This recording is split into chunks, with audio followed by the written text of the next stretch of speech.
नमस्कार श्रोताओं। प्रस्तुत है क्षेत्रीय समाचार एकांश का ये विशेष कार्यक्रम। आपके साथ मैं पंकज सनवाल खुलबे। श्रोताओं, उत्तराखंड के चिकित्सा क्षेत्र में उल्लेखनीय सेवाओं के लिए डॉक्टर भूपेंद्र कुमार सिंह संजय को पद्मश्री पुरस्कार से नवाजा जाएगा।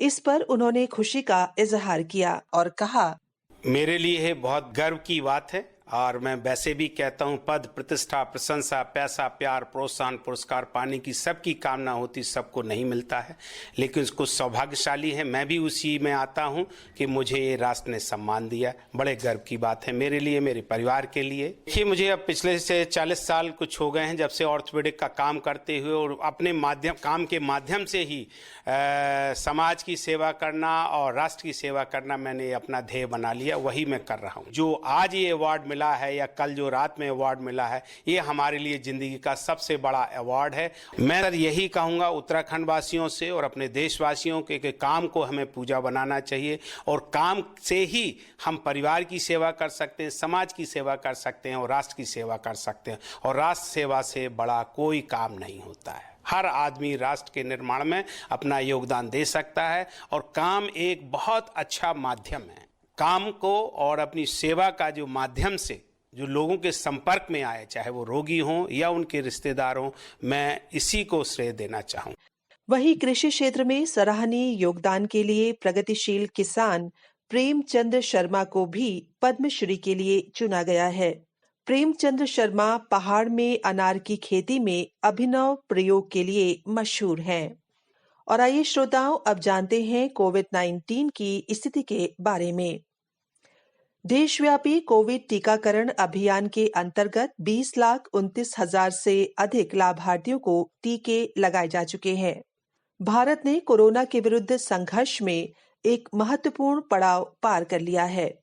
सरकार की समय रहते कार्रवाई और समाज के सभी वर्गों का ध्यान रखने से कोरोना के दैनिक मामले लगातार घट रहे हैं। इससे कोरोना से हुई मौतों की संख्या में भी लगातार कमी आई है। श्रोताओं, केंद्र सरकार ने कोविड महामारी के कारण उत्तराखंड के हरिद्वार में होने वाले कुंभ मेले के लिए दिशा निर्देश जारी किए हैं। हरिद्वार कुंभ मेले में शामिल होने के इच्छुक सभी श्रद्धालुओं को उत्तराखंड सरकार के पास अपना पंजीकरण करवाना आवश्यक होगा। एसओपी के तहत कुंभ में आने वालों के लिए 72 घंटे के भीतर की कोरोना की आरटी-पीसीआर नेगेटिव रिपोर्ट लाना अनिवार्य होगा। एसओपी में कहा गया है कि कुंभ में केवल उन्हीं स्वास्थ्य कर्मियों की ड्यूटी लगाई जाएगी जिनको कोविड वैक्सीन लगाई जा चुकी है। गाइडलाइन के अनुसार कुंभ मेले में सभी के लिए मास्क पहनना अनिवार्य होगा। राज्य सरकार सस्ती दरों पर मेले में मास्क उपलब्ध कराएगी। बिना मास्क पकड़े जाने पर राज्य सरकार की एजेंसियां नियमानुसार जुर्माना लगाएंगी। 65 वर्ष से अधिक के बुजुर्गों, गर्भवती महिलाओं और 10 साल से कम उम्र के बच्चों को कुंभ मेले में नहीं जाने दिया जाएगा। सार्वजनिक स्थानों पर कम से कम 6 फीट की दूरी बनाकर चलना होगा। कुंभ मेला स्थल पर कहीं भी थूकना प्रतिबंधित होगा। सभी को अपने मोबाइल में आरोग्य सेतु ऐप इंस्टॉल करना भी अनिवार्य किया गया है। मेले में आने वाले श्रद्धालुओं के लिए हरिद्वार रेलवे स्टेशन को तैयार किया जा रहा है। विभिन्न मार्गों से कई विशेष रेलगाड़ियां भी चलाई जाएंगी। और आइए श्रोताओं, अब सुनते हैं कोरोना वायरस संक्रमण पर स्वास्थ्य विशेषज्ञ डॉक्टर तनुजा मनोज नेसरी से आकाशवाणी संवाददाता नवीन सक्सेना की बातचीत। डॉक्टर तनुजा, सेहत के लिहाज से इन दिनों 2 मोर्चों पर सजग रहने की बेहद जरूरत है। पहला, कोरोना संक्रमण को फैलने से रोकना, और दूसरा, इम्यूनिटी को बढ़ाए रखने के लिए शरीर को मौसम के उतार चढ़ाव से बचाना। इस संबंध में हम आपकी राय जानना चाहेंगे। जी बिल्कुल, क्योंकि जैसे कि कोई भी फोन बजता है तो हम यही सुनते हैं कि 2 गज की दूरी, मास्क है जरूरी, और जब तक दवाई नहीं तब तक ढिलाई नहीं। तो हम भी यही कहेंगे कि 2 गज की दूरी और इम्यूनिटी भी है जरूरी, क्योंकि कोरोना से बचाव के लिए जो कोई फिजिकल डिस्टेंस 2 गज की दूरी है वो रखना बहुत जरूरी है। मास्क को पहनना जरूरी है। हाथ का जो हैंड सैनिटाइजेशन है वो जरूरी है, क्योंकि कोरोना का जो वायरस है या तो हाथों को टच कर से वो मुंह से अंदर जाता है या नाक से ड्रॉपलेट इन्फेक्शन से जाता है। तो इसके लिए हमें फिजिकल जितने भी preventing the entry of the virus into system ये जरूर ख्याल रखना चाहिए, आज भी अभी भी, क्योंकि आज के दिन में भी 10,000 पेशेंट है। मतलब कोरोना टोटल कम जरूर हुआ है, आज भी 137 डेथ हुई है, सबसे 8 महीने में सबसे कम है। फिर भी हमें बहुत ज्यादा ख्याल रखना चाहिए। और इसमें आयुर्वेद में जो कहा है कि आप गरारे करिए गर्म पानी में हल्दी नमक डाल के, वो करना चाहिए। नाक में नेजल ड्रॉप्स जो ऑयल, कोई भी नाक में अणु तेल है या तेल, कोई भी तेल है, सरसों का या तिल तेल या कोकोनट ऑयल या घी लगाना चाहिए, जिससे वायरस का नाक की जो अंदर की जो त्वचा है नेजल एपिथेलियम, इससे संपर्क नहीं आता, वो फिजिकली हम प्रिवेंट कर सकते हैं। यानी जो एडवाइजरी मिनिस्ट्री ऑफ आयुष ने जारी की है, जिसमें ऑयल पूलिंग, जैसे गर्म पानी में 1 गिलास गर्म पानी में 1 चम्मच तेल डाल के नाक मुंह में रखना, ये भी करना चाहिए। तो गर्म पानी पीना चाहिए। डबल मास्किंग हो गया, जैसे अणु तेल है और मास्क से, तो ये हम वायरस की एंट्री प्रिवेंट करते हैं, वायरस को अंदर नहीं जाने देते, ये सभी सावधानी बरतने से। दूसरा सवाल आपने पूछा था कि इम्यूनिटी किस तरह से बढ़ाने के लिए, जैसे कि आपने कहा कि बाह्य वातावरण को शुद्ध रखिए, वायरस को अंदर जाने ना दे। जैसे कि आप जहाँ बहुत भीड़ है वहां जाते हो, तभी भी आपको मास्क तो जरूर रखना है।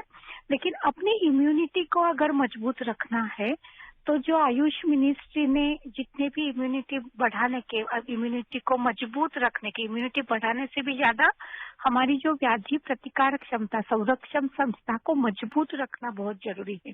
और इसके लिए जो काढ़ा बताया है, जिसमें घरेलू ही जितने भी मसाले के चीजें हैं, दालचीनी, फिर काली मिर्च है, सौंठ है और फिर मुनक्का है, तो ये सबको, और तुलसी, ये 5 चीजें से बना के जो काढ़ा है मार्केट में अवेलेबल है, हम घर में भी कर सकते हैं।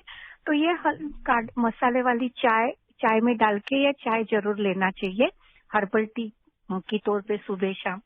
उसके बाद जो व्याधि प्रतिकार बढ़ाने वाली जो रसायन औषधि आई, इम्यूनोमॉड्यूलेटर, जिसमें सबसे प्रधान है आंवला। तो आंवले का हर तरह से आपको इस्तेमाल करना चाहिए। चाहे आंवला, अभी तो आंवला फ्रेश मिल रहा है तो फ्रेश लो, आंवले का मुरब्बा बनाए, आंवले का चटनी बनाइए, उबाल के लीजिए, या आंवले से बना च्यवनप्राश ले सकते हैं। आंवले का आमलक रसायन है, ब्राह्म रसायन है, या जिनको कोमॉर्बिड कंडीशंस है, जिनको डायबिटीज है, मोटापा है, उन सब स्थूल लोगों को आंवला और हल्दी लेनी चाहिए, या तो फिर हल्दी वाला दूध लेना चाहिए। जिससे गिलोय ऐसी चीज है कि जो डेली हर कोई, किसी भी मिजाज का, किसी भी प्रकृति का और किसी भी उम्र का व्यक्ति ले सकता है, और वो व्याधि प्रतिरोधक क्षमता को मजबूत बनाती है। उसका नाम ही अमृता है, संस्कृत में उसको गुडुचि कहते हैं। तो वो गुडुचि वटी, अमृतावटी या संशमनी वटी, या इस नाम से बाजार में अवेलेबल है, तो वो लेनी चाहिए। या आप मुलेठी ले सकते हैं, अश्वगंधा ले सकते हैं, तो ऐसे शतावरी ले सकते, कई सारी चीजें हैं। हेलो, जी हाँ, मैं सुन रही हूँ डॉक्टर। तो ये सारी चीजों में से जो आपको अवेलेबल है और आपके प्रकृति के अनुसार कुछ ना कुछ, जिसको हर्बल सप्लीमेंट्स कहे या डेली हर्बल हेल्थ प्रमोटर्स कहे, तो उसको लेना बहुत जरूरी है। इसको हम इम्यूनोमॉड्यूलेटर्स कहते हैं। और एक चीज हम जरूर कहना चाहेंगे कि कोरोना में साइटोकाइन स्टॉर्म होता है। मतलब जैसे कि घर में चूहा घुस गया और हम बंदूक से अगर उसको मारना चाहेंगे, तो हमारे शरीर में भी जैसे कोरोना का वायरस को देखते हुए शरीर एक अतिरेकी आया, ऐसे इतनी बहुत हाइपर स्टिमुलेशन हो जाती है हमारी इम्यूनिटी। और इसीलिए बाकी हमारे शरीर के बाकी जो इम्पोर्टेंट अवयव है, ऑर्गन्स है, उन्हीं को ही क्षति होती है, हार्ट, लंग। इसीलिए अचानक से हार्ट अटैक होना, ऐसी चीजें हो जाती हैं। इसीलिए हमारे इम्यून सिस्टम को मॉड्यूलेट, मतलब स्ट्रेंथन, मजबूत रखना, हाइपर एक्टिवेट ना होना, ये करना बहुत जरूरी है। जी डॉक्टर, क्या सिर्फ आयुर्वेद की दवाइयाँ, काढ़े या खान-पान से ही हम अपनी इम्यूनिटी को बढ़ा सकते हैं, या फिर कुछ यौगिक क्रियाएं या आसन भी हमें करने चाहिए?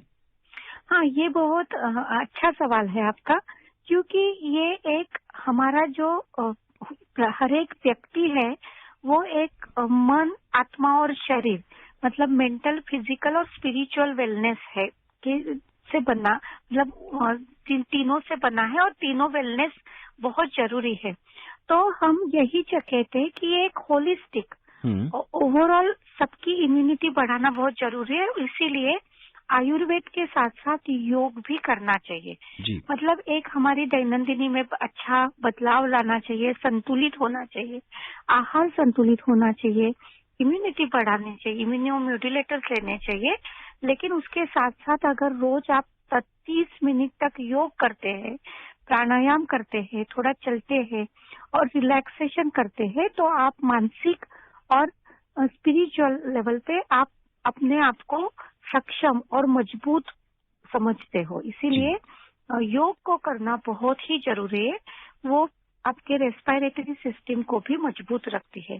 इसीलिए हम all India institute of Ayurveda में भी आयुर योग नाम का हमने उपक्रम चलाया है, और जिसमें हम हर किसी को 30 मिनट तक योगा जरूर करते हैं। हेल्थ केयर वर्कर्स भी करते हैं, हर पेशेंट योग करता है। हमारे सभी कर्मियों को हम योगा कराते हैं, जिससे हम अपने आप को और मजबूत समझ रहे हैं, और हम कोरोना का प्रमाण बहुत कम हो गया है। डॉक्टर, उत्तर भारत इस समय पूरी तरह से सर्दी की चपेट में है।